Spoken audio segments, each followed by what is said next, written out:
June മാസമാണല്ലോ. School തുറക്കുമ്പോൾ കുട്ടികളും മാതാപിതാക്കളും ശ്രദ്ധിക്കേണ്ട കുറച്ച് കാര്യങ്ങളുണ്ട്. ഞാൻ doctor Jyothis John Johnson, paediatrician, believers church medical college hospital. എന്തൊക്കെ കാര്യങ്ങളാണ് കുട്ടികൾ ശ്രദ്ധിക്കേണ്ടത്? നോയല്, നമ്മൾ സ്കൂളിൽ പോകുമ്പോൾ എന്തൊക്കെ കാര്യം ശ്രദ്ധിക്കേണ്ടത്? ശരിയാ, ഹാൻഡ് ഹൈജീൻ. കൈ നല്ല വൃത്തിക്ക് വേണം കഴുകാൻ, അല്ലേ? ഏബില്, നമ്മൾ കൈ എത്ര നേരം എടുത്ത് കഴുകണം? 20 തൊട്ട് 30 സെക്കൻഡ് വരെ എടുത്ത് വേണം നമ്മുടെ കൈ കഴുകാൻ. പിന്നെ കണ്ണ്, മൂക്ക്, നാവ് എന്നിവ റിപ്പീറ്റഡ്ലി തൊടുന്നില്ലെന്ന് ഉറപ്പുവരുത്തണം. വേറെന്ത് കാര്യം ശ്രദ്ധിക്കുന്നു അവര്? നമ്മുടെ tiffin box, water bottle, pencil, pen എന്നിവ മറ്റുള്ളവരുടെ ഷെയർ ചെയ്യരുത്. ഓക്കെ, വേറെന്ത് ശ്രദ്ധിക്കുക? നമ്മളില്ലേ കളിക്കാൻ പോകുമ്പോ അവിടെ വാട്ടർ ബോട്ടിൽസ് നടക്കാൻ പാടില്ല. അതെന്താ? കാരണം ചില റോഡിന്റെ യൂറിൻ ഉണ്ടായിരിക്കും. നമ്മൾ അത് തൊട്ടാ റാറ്റ് ഫീവർ കിട്ടാൻ ചാൻസസ് ഉണ്ട്. ശരിയാ, നമ്മൾ കെട്ടി നിൽക്കുന്ന വെള്ളത്തിൽ കളിക്കുന്നത് മൂലം നമുക്ക് എലിപ്പനി പോലെയുള്ള അസുഖങ്ങൾ കിട്ടാനുള്ള സാധ്യതയുണ്ട്.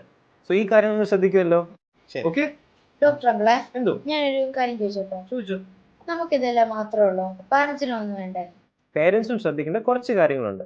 ആരോഗ്യകരമായ ആഹാരവും വെള്ളവും. നമ്മുടെ കുട്ടികളുടെ ശരിയായ വളർച്ചയ്ക്ക് വേണ്ടിയും നല്ല ഇമ്മ്യൂണിറ്റിക്ക് വേണ്ടിയും പോഷക സമൃദ്ധമായ ആഹാരം കൊടുക്കേണ്ടതാണ്. വാട്ടർ ബോട്ടിലിൽ ചൂടാക്കി ആറിയ വെള്ളം മാത്രം കൊടുത്തു വിടുക. രണ്ടാമതാണ് വാക്സിനേഷൻസ്. നോയൽ, എന്താണ് വാക്സിനേഷൻ? ഗവൺമെന്റിൽ നിന്ന് കിട്ടുന്ന എല്ലാ വാക്സിൻസും കുട്ടിയുടെ പ്രായ അനുസരണം കിട്ടിയെന്ന് ഉറപ്പുവരുത്തുക.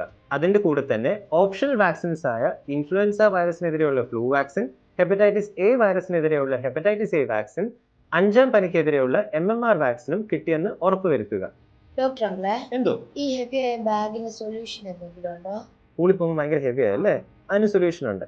നമ്മുടെ സ്കൂൾ ബാഗിന്റെ ഭാരം ഒരു കുട്ടിയുടെ ശരീരഭാരത്തിന്റെ 10 തൊട്ട് 15% വരെ മാത്രമേ ആകാൻ പാടുള്ളൂ. അതായത് 20 കിലോ ഉള്ള ഒരു കുട്ടിക്ക് ഏകദേശം 2 തൊട്ട് 3 കിലോ വരെ മാത്രമേ സ്കൂൾ ബാഗിന്റെ ഭാരം ആകാൻ പാടുള്ളൂ. സോ നമുക്ക് ഈ കാര്യങ്ങൾ ശ്രദ്ധിക്കാം. നമുക്ക് ഉറപ്പുവരുത്താം നമ്മുടെ കുട്ടികളും സേഫ് ആണ്. ബൈ. ഈ കാര്യങ്ങളൊന്നും മറക്കല്ലേ.